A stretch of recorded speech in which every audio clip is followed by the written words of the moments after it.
اللهم صل وسلم وبارك على سيدنا محمد. ازيكم يا حبايبي؟ عاملين ايه؟ يا رب تكونوا بخير. النهارده كده هنفرز مع بعض التوم.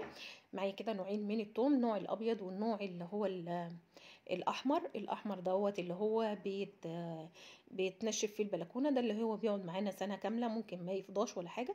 لكن الابيض لو نشفناه في البلكونه ولا كده هو بيفضى على طول، يعني ايه اللي هو النوع اللي بيفضى. فهو النوع الابيض ده النوع اللي هو للتفريز، والنوع الاحمر اللي هو بنحطه في البلكونه اللي هو ننشفه.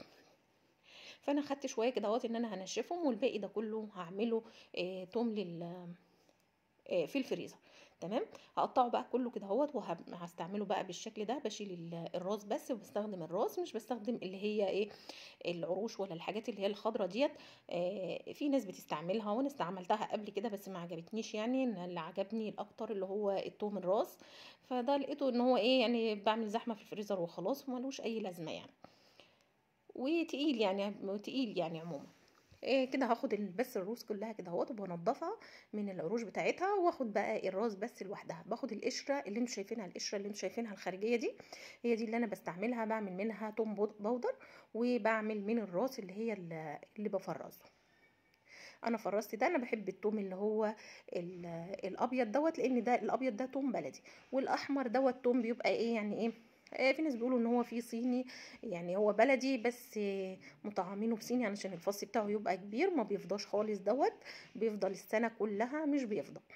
لكن التاني ده بيفضل، لان بيبقى ايه الفص بتاعه بيبقى صغير خالص، حتى هنشوفه بعد ما بنقطعه كده اهو.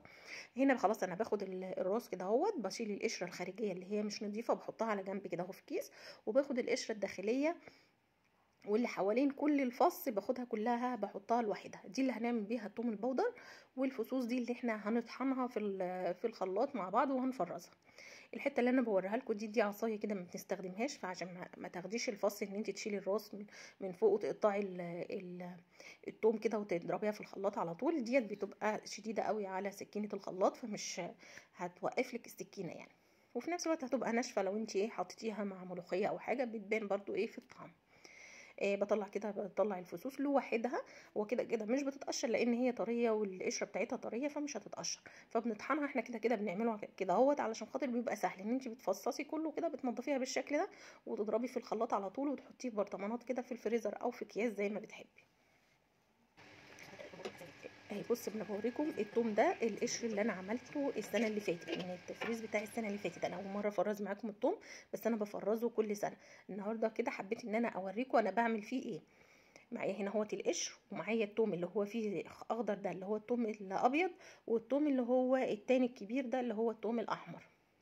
بشيل الورقه الخارجيه اللي هي مش نظيفه، وباخد الورقه النظيفه ديت، وبروح ايه ركناها كده على جنب، عشان ايه ان انا هدخلها زي ما انا بحطها في السجان كده اهوت، هدخلها على درجه حراره 180 او 160، يعني تبقى درجه حراره قليله خالص. بحطها تتحمص بس شويه، وبعد كده بطلعها على الرخامه تنشف. فببدأ بقى ان انا اجهزها كلها، وفتحت كده الفرن وشغلت درجة الحرارة بتاعته، وهنزلهم كلهم في الفرن، بحيث يقعدوا ايه ما بياخدوش معاكي ربع ساعة. يعني انا قبل ما بتخلص طحن في ده كانوا هم طالعين من الفرن يعني. وسبتهم طبعا ايه ينشفوا، فهوريها لكم برضو في اخر بعد ما اخلص ال التوم. هبدأ هنا بقى ايه بالخلط بالثوم. معايا خل ومعايا زيت ومعايا ملح.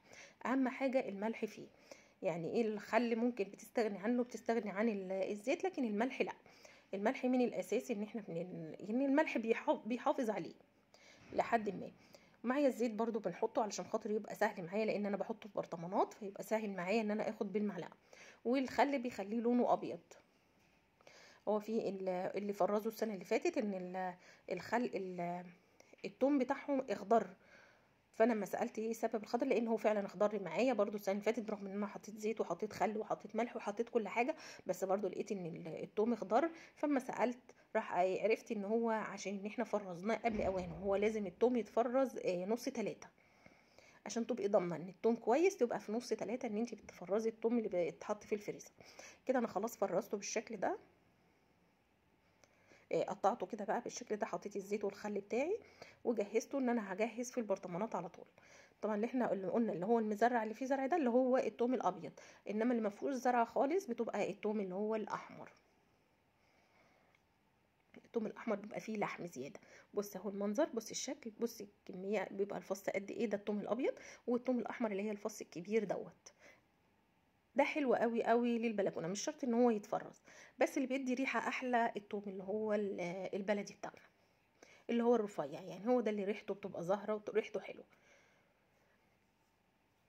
هقلب بقى كده شويه، ونروح بقى حاطينهم في البرطمانات. طبعا عليها الخل بتاعها وعليها الملح، عليها كل حاجه. والحمد لله السنه دي التوم ما عملش معايا لون اخضر ولا اي حاجه،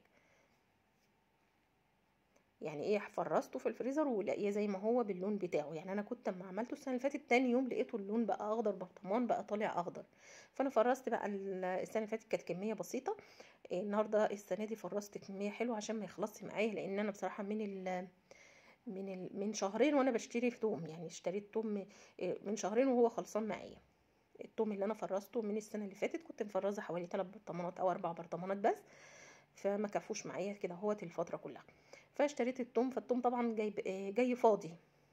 عموما برضو التوم الفاضي، حتى لو انت عندك توم فاضي، انت بتطلعي الفص اللي هو بيبقى لونه بني ده، بتحطيه في طبق كده اهوت وتفرديه تحطيه في طبق وتسيبيه ينشف بس شويه كده من اللي فيه، وبعد كده بتطحنيه في الخلاط، او بتحمصيه شويه، بتحمصيه الاول سوري على طاسه كده من غير اي حاجه، وبعدين بتسيبيه ينشف ويهدى، وبعد كده تروحي طحناه في الخلاط، بيطلع معاكي توم بودر، يعني بيبقى كمان ريحته حلوه جدا. اللي هو التوم البودر اللي هو فيه توم بودر من القشر، وفيه توم بودر بنعمله من التومه اللي هي بقى بتيجي في الاخر، اللي هي بتفضى في الاخر الموسم، لما بتطلعي الراس كده وتلاقيها فاضيه، فبتطلعي منها الحاجه اللي هي ايه، ال ال التومه اللي هي البني دي، وبنعملها توم بودر. هنا انا حطيت فلفل اخضر، وحطيت عليه ينسون على شمر.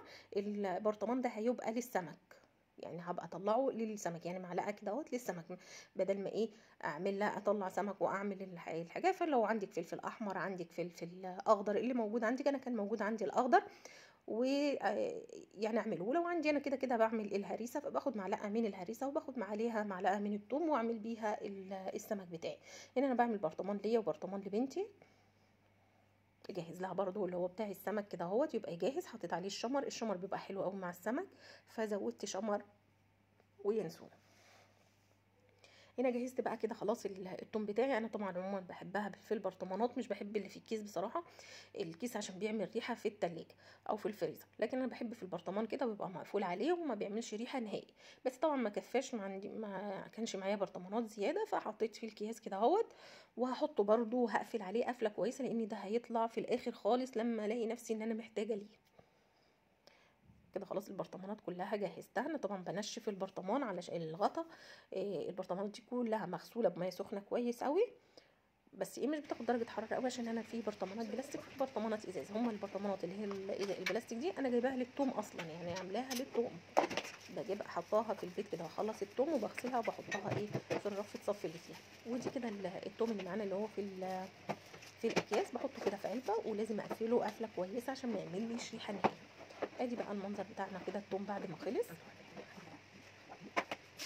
وادي الثوم بقى اللي هو القشر اللي احنا حطيناه تنشف شويه، هتسمعي الصوت بتاعها بيعمل قرمشه كده اهوت، صوت حتى انا طحنتها لك بايدي كده اهوت، بيعمل صوت القرمشه دي كده اهوت.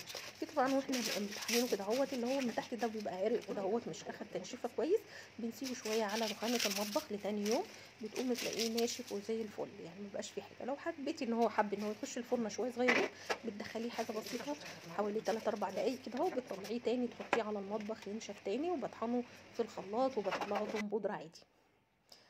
ادي بقى اللي هي في العلبه، عشان اللي هي بتاعه الكياس بتعمل ريحه، فهقفلها كده بالاسترتش، ودي طبعا هتبقى اخر حاجه نستعملها خالص، هركنها بقى في الفريزر في حته بعيده. خلاص كده خلصنا التوم بتاعنا.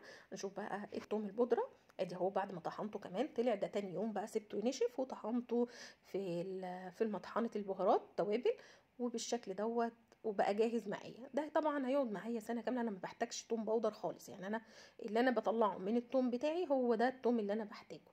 بصي الكميه بتاعتها قد ايه. ويا رب كده الفيديو بتاعنا كده خلص، يا رب الفيديو يعجبكم، ما تنسونيش بقى بلايك، ولو مش مشتركين في القناه